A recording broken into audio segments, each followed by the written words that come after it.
Hello dear students, welcome back to organise knowledge channel. और आज की जो वीडियो है उसमें हम डिस्कस करेंगे worksheet number 68 for class 10th।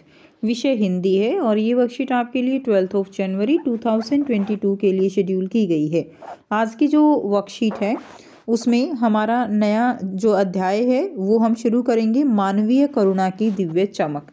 यानी ये जो अध्याय है ये एक ऐसे व्यक्ति के बारे में है जो हमें किस तरह से जो करुणा है, जो मनुष्य के दिल में जो दयालुता होती है, ठीक है, वो यहाँ पर बताया गया है। उन जो विशेषताएं हैं उनके बारे में हम अध्ययन करेंगे।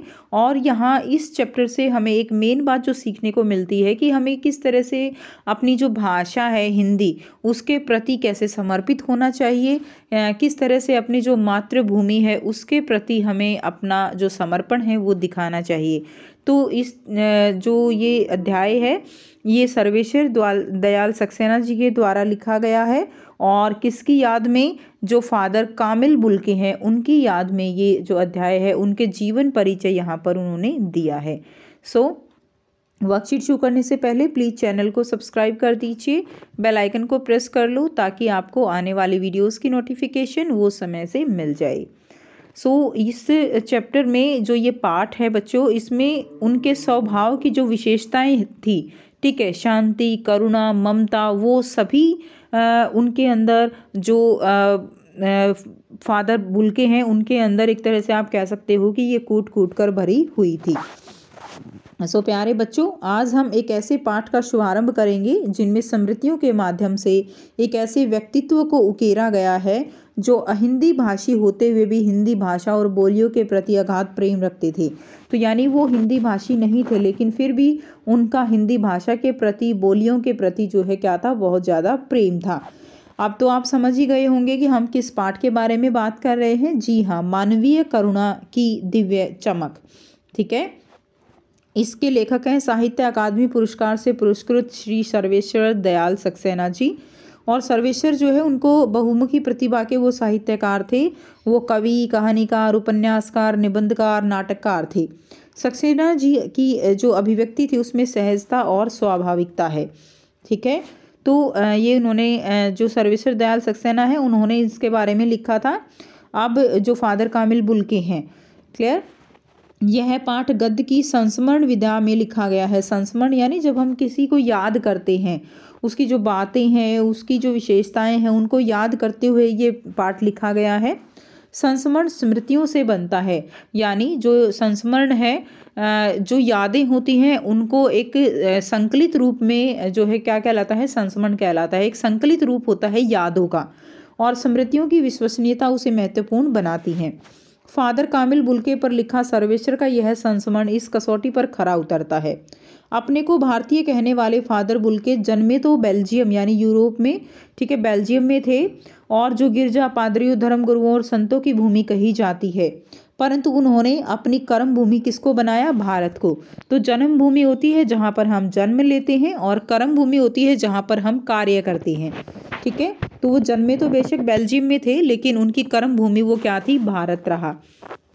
अब उसके बाद देखिए, जो थोड़ा सा जो है हम पहले इनके बारे में जान लेते हैं फादर बुल्के इनके बारे में। तो बेल्जियम के रेम्स चैपल में इनका जन्म हुआ था और वो बहुत ही संवेदनशील थे। उनके अंदर शांति, करुणा, ममता, ये सभी जो एक आप कह सकते हो कि जिंदगी में जो चीज़ें हमें चमक प्रदान करती हैं वो क्या होते हैं, हमारे गुण। तो उनके अंदर, उनकी ज़िंदगी में चमक प्रदान करने वाले ये जो गुण थे, जो हीरे थे, उनके अंदर ये कूट कूट कर भरे हुए थे, ठीक है। और इसीलिए बचपन में ही उनकी माँ ने उनको कह दिया था कि ये जो है बड़े होकर क्या बनेंगे, सन्यासी बनेंगे। हालांकि उन्होंने इंजीनियरिंग की पढ़ाई जो है वो स्टार्ट की थी लेकिन बाद में उन्होंने उसको छोड़ दिया और उन्होंने पादरी बनने की शिक्षा जो है वो ली थी, ठीक है। और वो पादरी बन भी गई क्योंकि उनके जो भाई थे वो भी पादरी थे, ठीक है, इस तरह से। और जब क्या होता है ना कि जब पादरी बनते हैं तो उनकी एक इच्छा पूछी जाती है और वो इच्छा को पूरा करना ज़रूरी होता है, ऐसे कुछ रस्म है। तो तो उनसे भी जब इच्छा पूछी गई तो उन्होंने अपनी इच्छा जताई कि वो पादरी बनना चाहते हैं, लेकिन वो बेल्जियम में नहीं भारत में रहकर वो पादरी का काम करना चाहते हैं। पादरी जो है वो भारत में जाके काम करना चाहते हैं। इस तरह उन्होंने भारत को अपनी कर्म भूमि जो है वो बनाया था। अब जो बुल्के हैं, ठीक है, उनको जो है एक बीमारी हो जाती है जिसका नाम क्या था, जहरबाद। जहरबाद जो है ये एक तरह की ऐसी बीमारी हो जाती है जिसके अंदर आप कह सकते हो कि जो हाथ पैरों में सूजन आने लगती है, दर्द जो मांसपेशियां हैं उनमें बहुत ज़्यादा दर्द होता है, एक तरह का ये बुखार होता है, ठीक है, जिसको नॉर्मल भाषा में लंगड़ा बुखार भी कहा जाता है। तो इस तरह की स्वेलिंग आ जाती है पूरे शरीर में, और ये ज़्यादातर जो बीमारी होती है ये उन जगह पर ज़्यादा होती है जहाँ पर नमी ज़्यादा होती है, नमी वाले एरिया में। और ज़्यादातर मवेशी जो होते हैं ना, गाय भैंस, इनमें बहुत ज़्यादा ये बीमारी देखी जाती है, ठीक है। तो वो बीमारी जो है बुल्के साहब को यहाँ पर हो गई थी, जिसको हम जहरबाद कहते हैं। तो यहाँ पे सर्वेश्वर दयाल सक्सेना जी क्या कहते हैं कि जो फादर थे, फादर यानी जो बुल्के साहब हैं, उनको जहरबाद से नहीं मरना चाहिए था। अब वो उनके बहुत अच्छे दोस्त थे, लेकिन उनको दिल्ली में ये रहते थे लोग, लेकिन इनको जो है इनकी बीमारी के बारे में पता नहीं चला, ठीक है, बहुत लेट उनको पता चला। तो फादर को जहरबाद से नहीं मरना चाहिए था, जिसकी रगों में दूसरे के लिए मिठास भरे अमृत के अतिरिक्त और कुछ नहीं था। यानी जो इतने व्यक्तित्व से इतने अच्छे थे कि दूसरों के लिए उनके रक्त में केवल मिठास के अलावा कुछ नहीं था, और उसके लिए इस जहर का विधान क्यों हो। यानी ईश्वर ने ऐसा जो है इनका जो कहते हैं ना कि भगवान ने इनके कर्म में ही यही लिखा था। तो यहाँ पर सर्वेश्वर दयाल जी कहते हैं कि इनके कर्म में भगवान ने ये जहर क्यों लिखा, जिनकी रगों में दूसरों के लिए करुणा, ममता, प्रेम, प्यार, दूसरों की मदद करना, ये उनकी रग रग में बह रहा था। यह सवाल किस ईश्वर से पूछें, तो वो कहते हैं कि ये सवाल मैं कौन से भगवान से जाकर पूछूं। प्रभु की आस्था ही जिसका अस्तित्व था, वह देह की इस यातना की परीक्षा उम्र की आखिरी देहरी पर क्यों दी, ठीक है। यानी इसमें बहुत ज़्यादा आप कह सकते हो कि दर्द होता है इस तरह की बीमारी में। एक लंबी पादरी की सफ़ेद चोगे से ढकी आकृति सामने है, गोरा रंग है, सफ़ेद झाई मारती भूरी दाढ़ी है, नीली आंखें, बाहें खोल गले लगाने को आतुर, ठीक है। इतनी ममता, इतना अपनत्व इस साधु में अपने हर प्रियजन के लिए उमड़ता रहता था। तो ये उनके बारे में बताया गया है।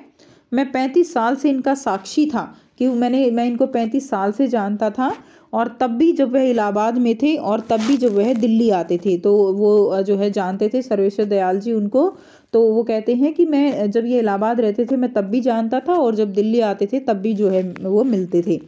आज उन बाहों का दबाव मैं अपनी छाती पर महसूस करता हूँ कि जब भी आते थे वो मुझसे गले मिलते थे, और अब उनको ऐसे जो है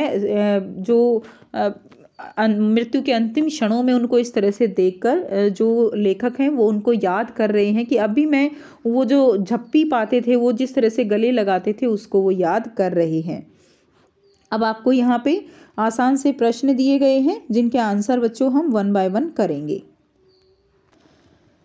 पहला प्रश्न है, मानवीय करुणा की दिव्य चमक पाठ किस विधा में लिखा गया है। तो ये पाठ गद्य की संस्मरण विधा में लिखा गया है।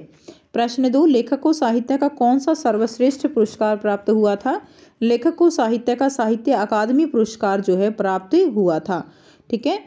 प्रश्न 3, फादर बुल्के की मृत्यु का क्या कारण रहा। तो फादर बुल्के की मृत्यु का कारण जहरबाद था, जहरबाद जो कि एक तरह की बीमारी होती है। प्रश्न 4 है, उक्त गद्यांश के आधार पर आपके मन में फादर कामिल बुल्के की जो छवि उभरती है उसे अपने शब्दों में लिखिए। तो पाठ के आधार पर बुल्के मानवीय करुणा के अवतार प्रतीत होते हैं, जिनमें वात्सल्य और ममता कूट कर भरी थी। अपने प्रियजनों के प्रति अत्यधिक आत्मीयता रखते हुए उन पर करुणा, ममता और वात्सल्य की वर्षा निरंतर करते रहती थी। यह आंसर आप लिख देंगे। वात्सल्य क्या होता है, जो प्यार होता है। उसके बाद देखिए प्रश्न 5 है, जन्मभूमि और कर्म भूमि में अंतर समझाइए। तो दोनों में क्या अंतर होता है। जन्मभूमि होती है जहाँ हमारा जन्म होता है, उस भूमि को जन्मभूमि कहा जाता है, और कर्म भूमि जहाँ हम कार्य कर रहे होते हैं उसे कर्म भूमि कहा जाता है। नेक्स्ट देखिए, कार्यपत्रक से कठिन शब्द छांटकर लिखिए और उसका अर्थ पता लगाइए। तो संस्मरण क्या होता है, तो आपको इसी तरह से कठिन शब्द छांटकर लिखने हैं। संस्मरण जो है होता है बार बार स्मरण करना। स्मृति यानी याद, अस्तित्व होता है मौजूद, नाटककार नाटक करने वाला, और जहरबाद एक तरह की बीमारी। तो इस तरह के जो है और भी शब्द आप छांट सकते हो जो आपको मुश्किल लगते हों। उसके बाद नेक्स्ट देखिए गतिविधि है मेरी जन्मभूमि विषय पर 80 से 100 शब्दों में एक अनुच्छेद आपको लिखना है। तो जननी जनन जन्मभूमिश्च स्वर्गादपि गरीयसी, अर्थात जननी यानी माता और जन्मभूमि का स्थान स्वर्ग से भी श्रेष्ठ और महान है। हमारे वेद पुराण और धर्म ग्रंथ सदियों से दोनों की महिमा का बखान करते रहे हैं। माता का प्यार, दुलार व वात्सल्य अतुलनीय है। इसी प्रकार जन्मभूमि की महत्ता हमारे समस्त भौतिक सुखों से कहीं अधिक है। लेखकों, कवियों और महामानव ने जन्मभूमि की गरिमा और उसके गौरव को जन्मदात्री के तुल्य ही माना है। जिस प्रकार माता बच्चों को जन्म देती है, उनका लालन पालन करती है, अनेक कष्टों को सहते हुए भी बालक की खुशी के लिए अपने सुखों का परित्याग करने में नहीं चूकती, उसी प्रकार जन्मभूमि जन्मदात्री की भांति ही अनाज उत्पन्न करती है। वह अनेक प्राकृतिक विपदाओं को झेलते हुए अपने बच्चों का लालन पालन करती है। अतः किसी कवि ने सच ही कहा है कि वे लोग जिन्हें अपने देश और अपनी जन्मभूमि से प्यार नहीं, उनमें सच्ची मानवीय संवेदनाएं नहीं हो सकती। तो इस तरह से आप ये अनुच्छेद जो है लिख देंगे, ठीक है, अपनी जन्मभूमि पर। तो यदि आपके आज की हिंदी की आसान सी वर्कशीट, आई होप सभी बच्चों को ये क्लियर है।